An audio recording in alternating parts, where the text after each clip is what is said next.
Pertanyaan yang keenam, bagaimana hukumnya sholat yang bermakmum dengan dukun?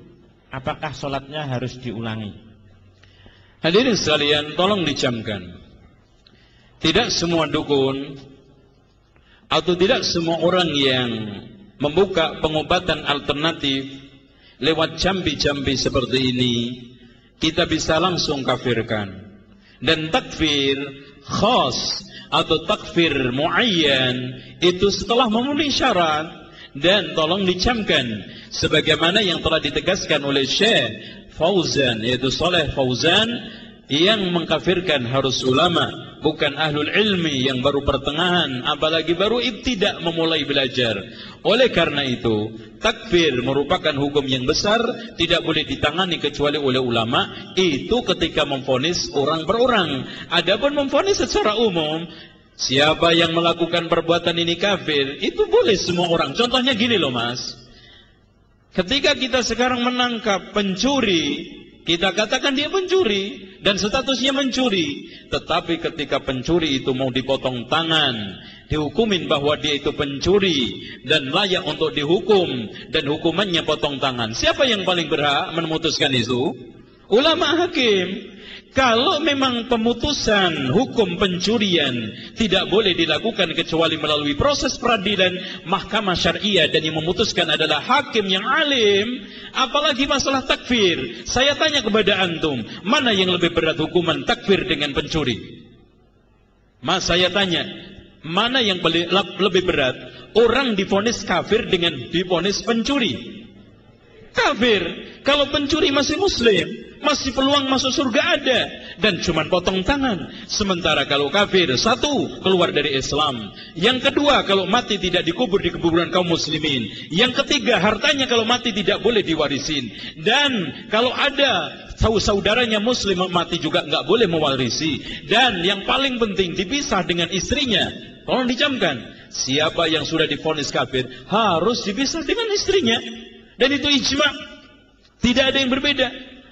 Mas, konsekuensi yang sekian ini apakah main tunjuk di jalan? Kafir, kafir, kafir. Masya Allah, sehari dapat 15. Lo dapat berapa hari ini?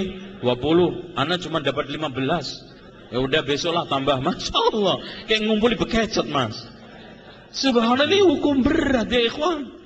Lebih berat lagi, dia tidak memahami kaidah ulama, man lam yukaffirul kafir aw syakka fi kufri fa huwa kafir. Siapa yang tidak mau mengkafirkan orang kafir atau ragu terhadap kekafiran orang kafir, maka dia kafir. Itu maksudnya orang-orang yang jelas kafir asli, Yahudi, Nasrani, Buddha, Hindu. Siapa yang tidak mau mengkafirkan orang Hindu dan tidak mau mengkafirkan orang Yahudi, maka kafir atau ragu kekafiran mereka, kafir. Tapi yang menjadi masalah sekarang, orang yang aslinya muslim kemudian dikeluarkan dari Islam, itu tidak mudah. Makanya Syekhul Islam Ibnu Taimiyah mengatakan, siapa yang masuk Islam penuh dengan kemantapan dan dalil qat'i, tidak boleh kita keluarkan dari Islam kecuali dengan kemantapan dan dalil qat'i. Enggak boleh kira-kira. Makanya Rasulullah mensyaratkan, terutama mengkafirkan pemimpin, illa antarau kufran bawahan lakum minallahi fihi burhan. Kamu memiliki dalil dari sisi Allah dengan jelas-jelas. Dengan demikian ya ikhwan, masalah takfir saya ingatkan, jangan digampangkan, masalahnya resikonya berat. Simpelnya, man qala li akhihi ya kafir faqad ba'a biha ahaduhuma. Barang siapa yang mengatakan kepada saudaranya si kafir, maka akan kembali kepada salah satunya. Kalau tidak yang ditunjuk, yang menunjuk. Udah, itu dong. Enggak bakal meleset ke orang lain. Imma yang menunjuk atau yang ditunjuk. Dengan demikian, kalau sang dukun itu masih sholat dan dia melakukan sholat dan antum tidak menemukan masjid kecuali di situ, maka antum sholat dan hakikatnya antum serahkan kepada Allah. Seperti yang dikatakan oleh Al Hasanul Basri ketika ditanya tentang sholat di belakang ahlu bid'ah, sholli ma'ahu wa alaihi bid'atuhu. Sholatlah bersama dia dan bid'ah dia yang nanggung. Kecuali kalau jelas-jelas kufur, karena sholatnya orang kafir tidak diterima, itu aja masalahnya.